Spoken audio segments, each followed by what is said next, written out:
Magandang gabi po. At inyong mo ba sa book of Psalms 116? Psalms 116.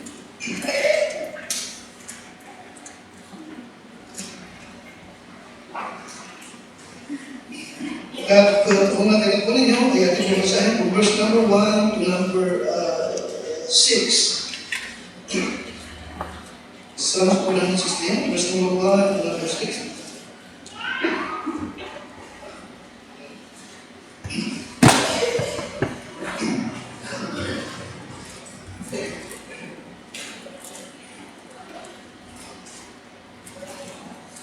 So makikita nyo rito na ito po ay personal na thanksgiving na awit, ng mga awit. No? At sa kanyang pong pagkakasalamat ay pinakita sa verse number 1, I love the Lord. Tama niyo po yan? Verse number 1, hanggang number 6, tayo po, sabi-sabay, I love the Lord because He hath heard my voice and supplication, because He hath inclined His ear unto me. Therefore, when I call upon Him, as long as I live, the sorrows of death compassed me, and the pains of hell got hold upon me. I found trouble and sorrow. Then I can call upon the name of the Lord. O Lord, I beseech Thee, deliver my soul. Gracious is the Lord and righteous, yea, our God is merciful. The Lord preserveth the simple. I was brought down, and He helped me. Now, madalas ay hinahamon tayo to love God. Diba? Lagi love the Lord. Madalas ay hinahamon tayo na paglingkod natin ng Panginoon Diyos na may pag-ibig, hindi ng puso na pipilitan naman. At madalas ay binabagit natin, I love God, I love the Lord. At sino ba bang Kristiyano ang magsasabi na hindi niya iniibig ang Panginoon? Wala akong nakatagong tao, especially Christian, na pag natatanungin mo, do you love God? Nasasagot na, hindi. Of course, laging, I love the Lord. Amen? I love God. But of course, bakit mo siya iibigin? At kung sinasabi mong i-love the Lord, bakit mo nasabing mahal mo ang Panginoon?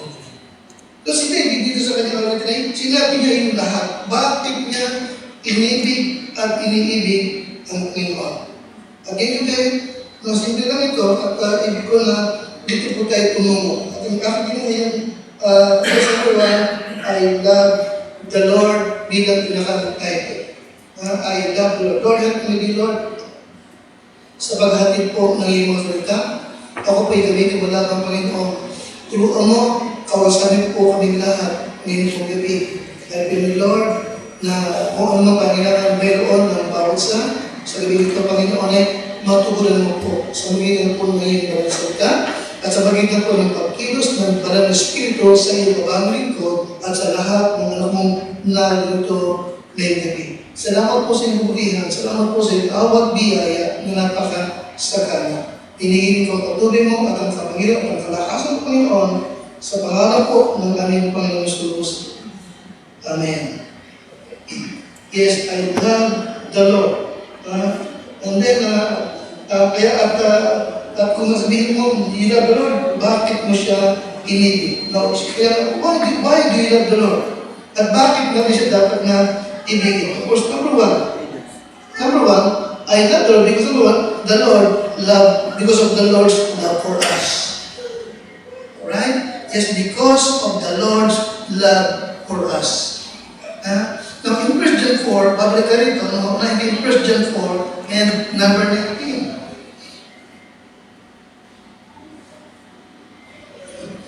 Bakit mo siya ibigin? At paano mo nasabing mahal mo ang Panginoon? In 1 John 4, verse number 19, ay nabigay ito ng liwanag na ang Diyos ang siyang unang umibig sa atin. Verse number 19, dahil lahat, we love Him because He what? Alright, siya ang unang umibig sa atin. Yes, guys, I love the Lord because of the Lord's love for us. Ngayon, ang Diyos, pag inaano nyo yung attributes, no? Yung kanyang natural attributes, yung kanyang moral attributes, at pag inobserbahan yung kanyang creation, at yung ginawa niya sa buhay mo, at yung magagawa pa niya sa buhay mo, makikita mo talaga na napakaraming dahilan kung bakit mo siya dapat ibigin. Diba? Talagang hindi mo halos maisip lahat. Alright? Maraming dahilan. Bakit mo dapat ibigin at bakit kaibig-ibig ang Panginoon kaysa sa atin. Diba? Amen, kaysa? Amen? Maraming dahilan. Okay? Pero kung ito naman ay ibabalik sa iyo, bakit ka dapat ibigin ng Diyos? Tama niyo po ako? Bakit mo siya dapat ibigin? Maraming dahilan. Ulit ko, tama? Ngayon, ikaw naman, okay, bakit ka dapat ibigin ng Diyos? Anong meron ka? Kaya mo sagutin? May dahilan ba? May dahilan ba? Wala. May dahilan? Wala.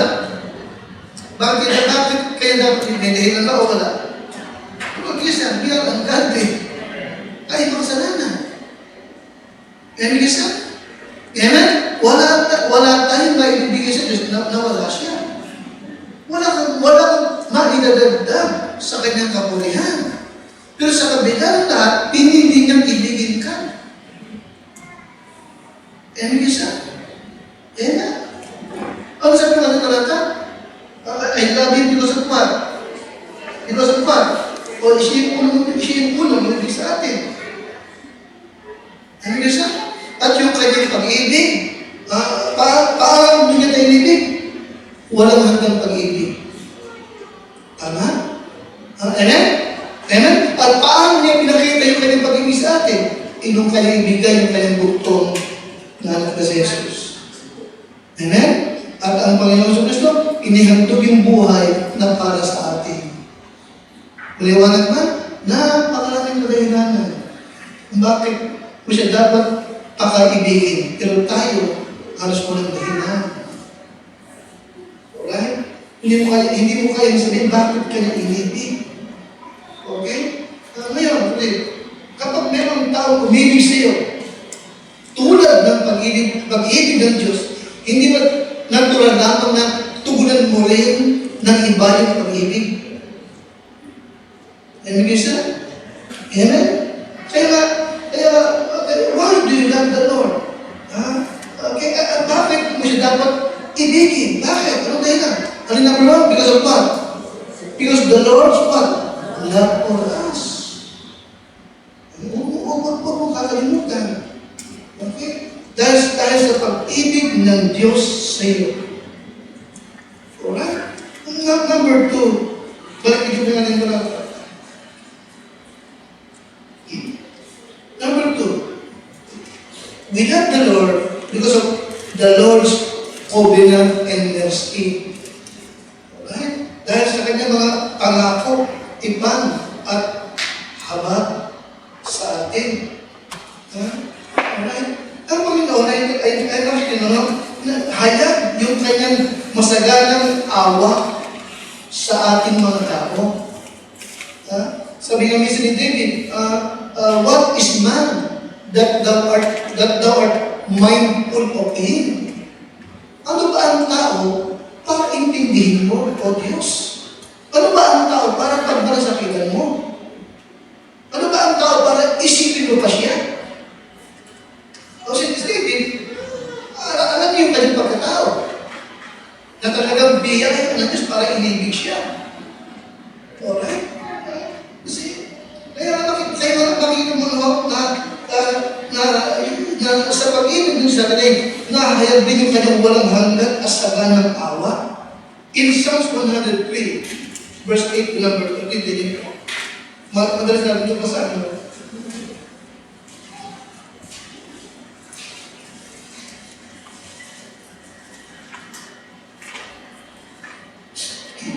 Psalm 103, verse 8 to number 13. Dahan-dahanin nyo lang.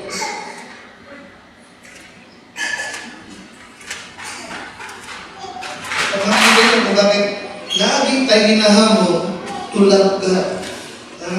Okay, Psalm 103, please, verse number 8 hanggang 13. Number 8, andiyan kayo? The Lord is what? Ang Panginoon ay maawain at mapagbiyaya. Ano pa? Ang makupad sa pagkagalit at sagana sa awa. Diba? Pinaulit-ulit. Okay? Pagka ang Diyos, hindi siya napupot sa atin. Ano man ang aming hindi siya para magpupot. Kasi ang isa sa kanya gano'n na moral attributes of what God is love.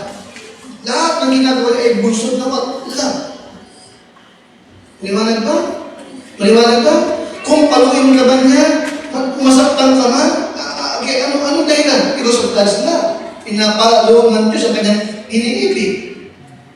Kaya mo, tuloy niyo po. He will not always what?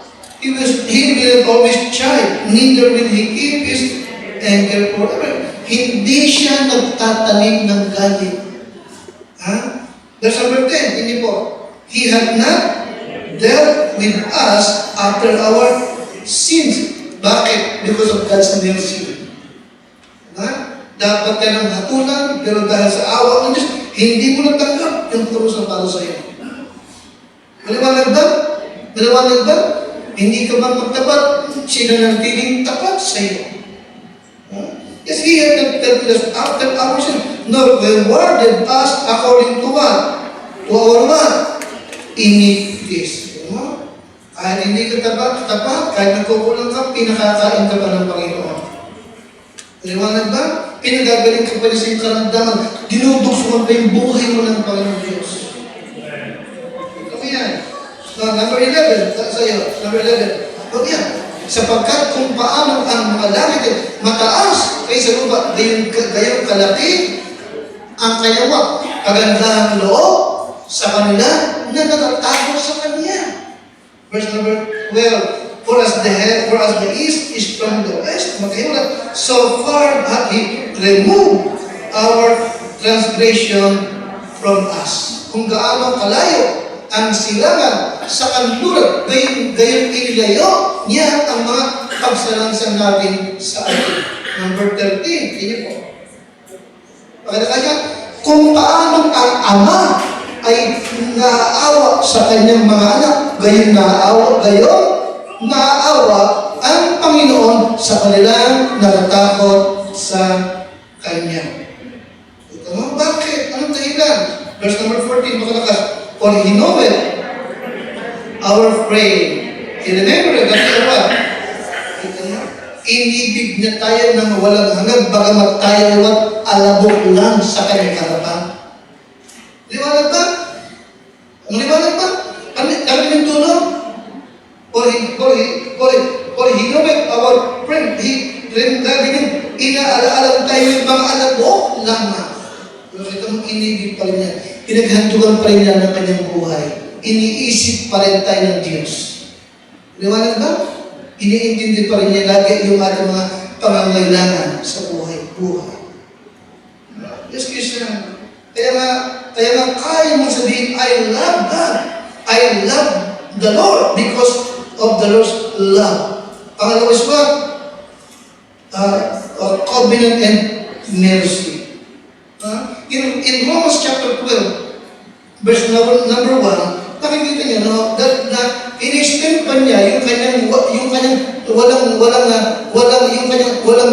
limitasyong awak sa atin. Tingnan po, Romans chapter 12. Yung ito nga extended mercy ng Diyos ay limitless. Romans 12, number 1.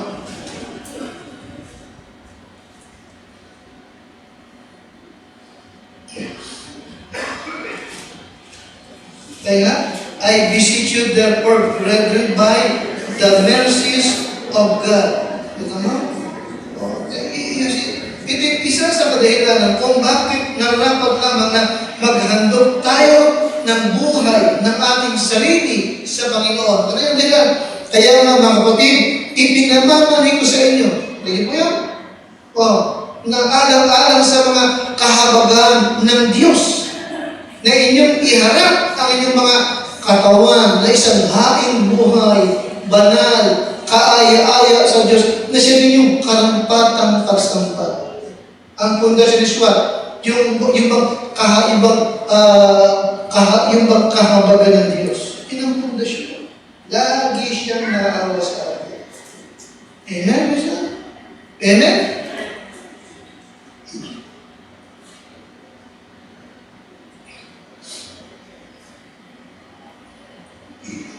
Makikita mo yung pagkakaiba ng Diyos natin sa Diyos ng mga Muslim. Ang Diyos ng Muslim, si Allah, nasa isang anas yun. No? Gusto niya, ang mga tao niya, nagpapakamatay. Para sa kanya, nagpapakamatay. Namumugot ang ulo, di ba? Yan ang Diyos ng mga ng Hindu, ganun din. Di ba? Yung ating Diyos iba, ang ating Diyos iba, punong-puno ng habag sa atin. Amen? At pag-ibig sa atin. Pangatlong bata. Mark chapter 12 and verse number 30. Bakit mo siya iibigin? Alright? At bakit natin dapat na ibigin ng Panginoon? Pangatlong bagay. Because of the Lord's commandment. Ito po'y kanyang ipinag-utos. Alright? Ano mo? Mark 12 number 30. Iniutos niya na ibigin mo ang Diyos. Alright? Patay mo na sa Tagalog. Pasabas sa Tagalog. At iibigin mo ang Panginoon mong Diyos ng buong puso. At ng buong kaluluwa. At ng buong pag-iisip mo. At ng buong lakas mo. Now, anong dahilan? Bakit mo siya dapat ibigin? Sapagkat kanyang ipinag-utos. Paliwanag ba? Amen siya? Amen? Ito may command sa atin to love God. Okay? Because He is God. No? At tayo may kanyang nilikha lamang. Bilang Bible, okay, siya ang lumikha sa atin at tayo may mga tupa ng kanyang pastulan. Amen? Bilang kanyang nilikha at bilang kanyang mga tinubos, tayo may inuutusan niya na ibigin siya. Nag-isip siya, lahat ng nilikha ng Panginoon, araw yan, araw, buwan, bituin, sa kalangitan, lahat ng nilikha ng Diyos ay sumusunod sa kanyang utos. Tama ba ako? Sumusunod sa kanyang utos. Ang Bible, okay, dagat, hanggang yan ka lang, huwag ka na lang sumusunod. Okay. Kaya nga, tayo naman, bilang mga Kristiyano, madapat lamang na kung yung mga nilikha ng Diyos ay sumusunod sa Kanya, madapat lang sundin natin din siya. Kung ipinag-utos siya, ibigin mo siya, ibigin mo siya. Amen, siya? Amen? Amen? At ang Diyos naman hindi mahirap ibigin. Sabagat maraming kadahilanan kung bakit siya kaibig-ibig. Kaya nga pag kinanong ka, do you love the Lord? Alright. The Bible says, I love God. Now, bakit ko siya ibigin? Anong dahilan? Kasi I love God because of the Lord's love for me. Secondly, because of God's mercy. Pangatlo is what? Because of the Lord's what?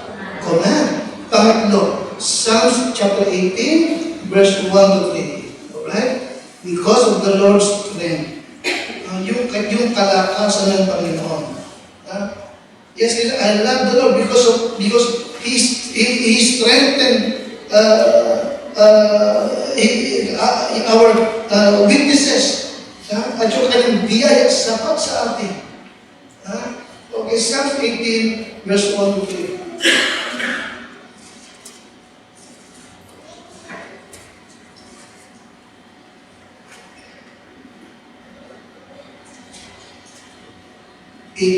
Ano na kayo? Okay, sabi sa kita, ready? I will love thee, O Lord, my strength. Namakis Tagalog, iniibig kita, O Panginoon, na aking kalakasan. Tingnan mo? Yes, Christian, I love the Lord because of the Lord's strength. And that's number 2. The Lord is my what? My rock and my fortress and my deliverer, my God, my strength, in whom I will trust, my buckler and the horn of my salvation and my high tower. You see, siya ang ating kalakasan. Amen? Ay, huwag niyo kakalimutan, no?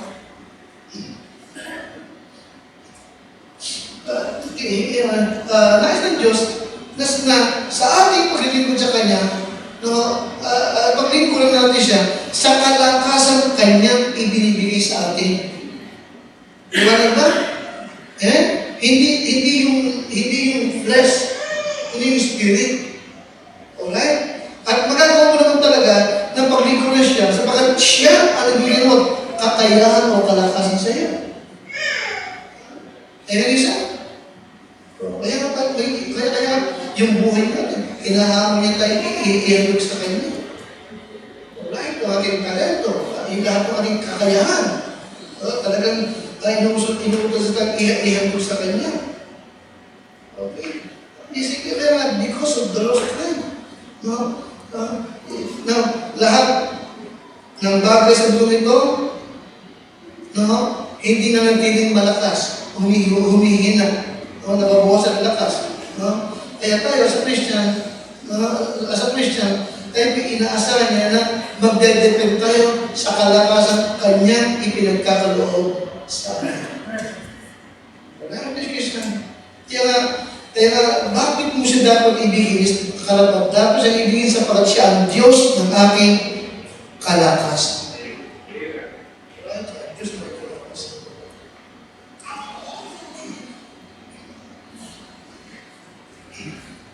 Panglima. Balikan niyo po. Yung Psalms 116, verse 1 and number 2.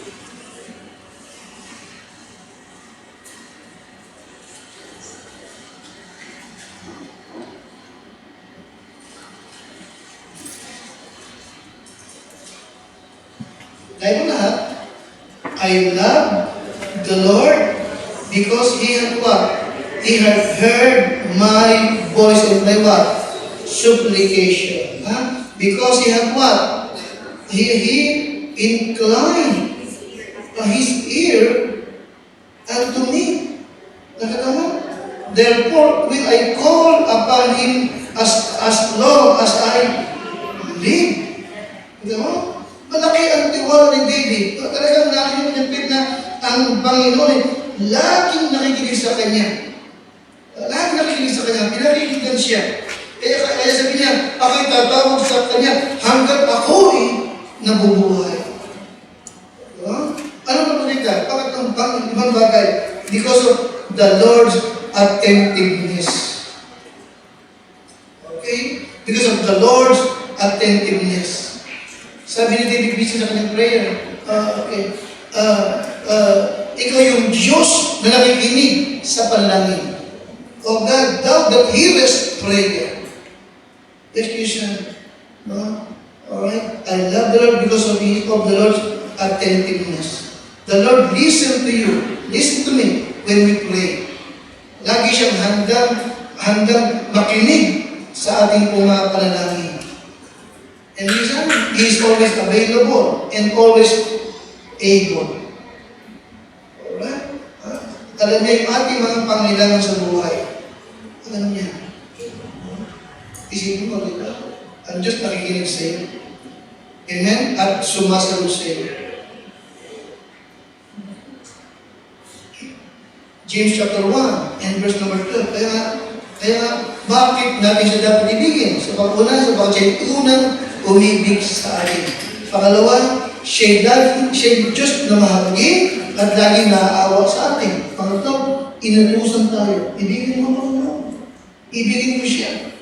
Okay, at ikapat, siya yung ating kalakasan. Alright?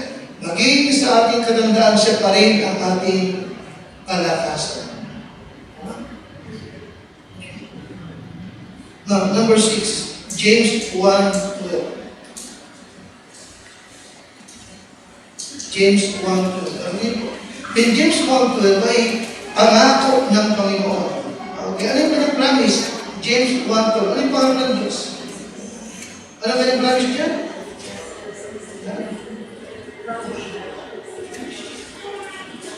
James 1:12. Alright.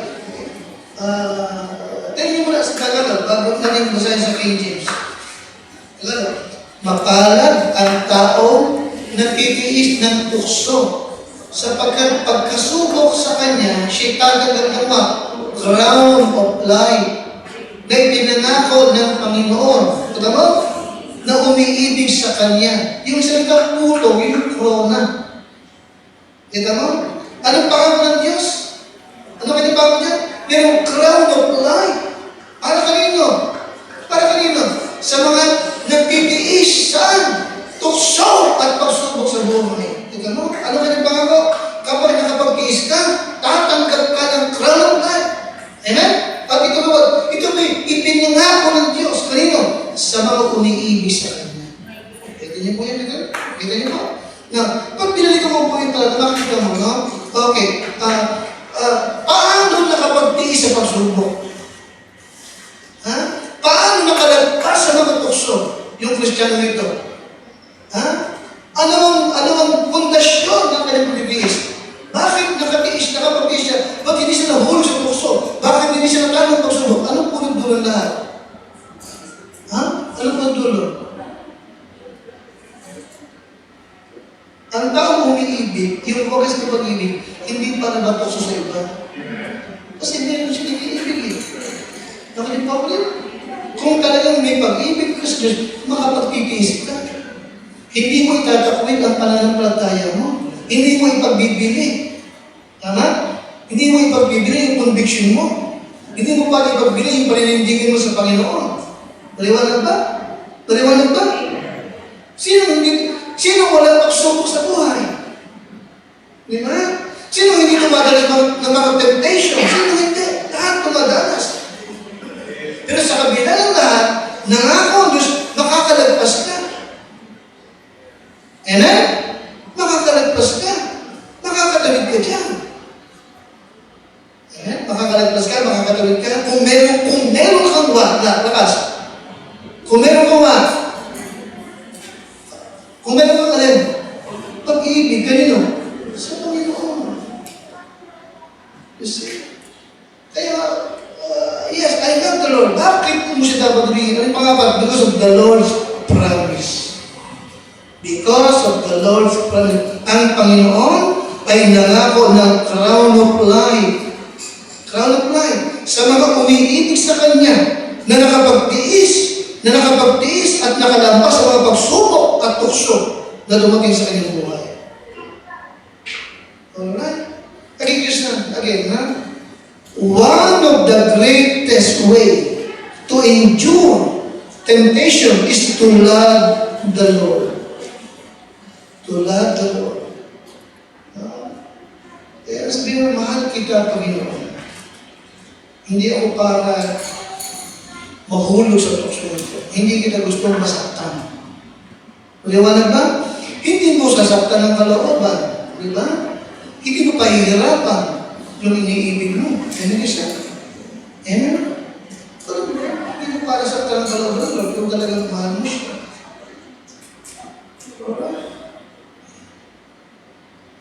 Hindi mo para pabayaan ng church. Hindi mo para pabayaan yung ministry mo. Kasi gawa ng Diyos yun eh. Tama? May pinagkatiwala sa'yo. Diba? Most of the time, ang problema sa maraming Kristiyano ay hindi yung distansya, hindi yung salapi, kundi walang pag-ibig. Kung may pag-ibig ka, makapag-ibig ka. Kung may pag-ibig ka, magsasakripisyo ka. Amen? Kung may pag-ibig ka, maglilingkod ka sa loob hanggang sa kamatayan mo. In Revelation chapter 2 and verse number 10, ito po, binanggit sa James 1:12. Inulit pa sa Revelation chapter 2 and verse number 10. Revelation chapter 2, verse number 10. Talagang, pagmahal papahalagahan mo siya, papahalagahan mo ang church, papahalagahan mo ang ministry. Okay, hindi mo ito para ipagpalit mo kanino, no? Revelation chapter 2 and number 10. Nandiyan po kayo? Alright, ready? Basta, fear none of those things which thou shalt suffer. Behold, the devil shall cast some of you into prison, that ye may be tried. Susubukin ka. And ye shall have tribulation 10 days. Be thou faithful. Be thou faithful, lakas. Hanggang kailan? Hanggang sa kamatayan. At anong kanyang pangako? Bakit tapat ka? Ha?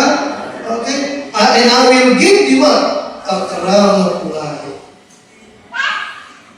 Nakatiin mo yan? Maliwanag ba? Kaya nga, hindi ka makita mo na lahat ng pagsubok mo, lahat ng tukso mo, nakikita ng Panginoon. Nakikita ng Panginoon niya. Maliwanag ba? Amen? Nasusubukan pa rin na ba tayo? Nakakita sa iyo. Tinipin na niya. Hanggang kailan ka makapagpipis? Maliwanag ba? Tinutukso ka na hindi siya. And don't forget, yung kanyang pangako, na matatakasan mo yan. Matatakasan mo. Amen? Amen? Madalas sa Indians, yung trials, ang ginamit ko sa ay temptation yun. Temptation na, in-original pala, paragin. Hindi actually, yung tuksong parang hindi nangyari kayo. Temptation also is of trying. Alright? At ang Panginoon may pangako sa makalalagpas, no? At makapag-itiis. Amen, isa? And lastly, because of the Lord's warning. Because of the Lord's promise, ano kanyang pangako? Crown of life. Pang-pito, because of the Lord's warning. 1 Corinthians 16:22. Why do you love the Lord? Alright? Bakit mo siya inibig? At bakit mo siya iibigin? At kailangan ibigin? No, ikapito, 1 Corinthians 16:22. Okay, nasusunod niyo po?